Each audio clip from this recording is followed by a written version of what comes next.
With Somalia in the grip of the worst drought for 60 years, and with famine now being declared in many parts of the country, the AMISOM mandate of assisting with the facilitation of humanitarian aid has never been more important.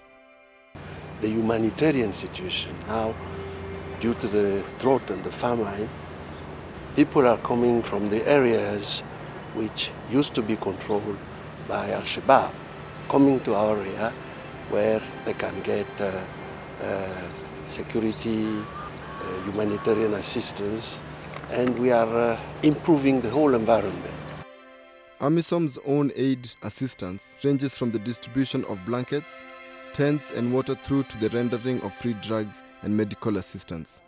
Yet the bigger role for AMISOM is providing humanitarian agencies from around the world the security they need in order to be able to operate on the kind of scale demanded by the crisis that is found in Somalia today. We have secured the camps, first and foremost, where these people stay. From those Shabaab, in the first place, Shabaab did not want the people to escape from them to come for some assistance and safety.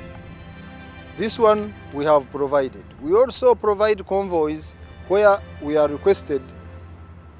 We provide security that the convoys take humanitarian assistance, and that's very significant. With soldiers providing security across Mogadishu, there has been a surge of people from around the country heading to the capital for help.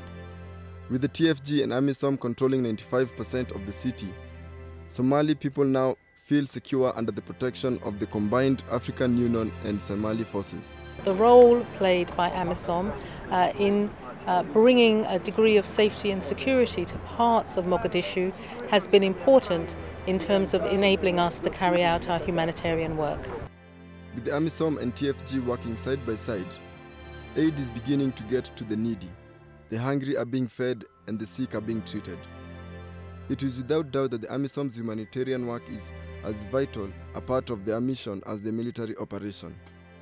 And for us as humanitarian agency and particular AMISOM humanitarian office, we have taken some steps to assist the local population by delivering food, dry food, ranging from rice, maize, sugar, milk, powder milk to children. There is no question that without AMISOM, many more innocent civilians would needlessly have suffered.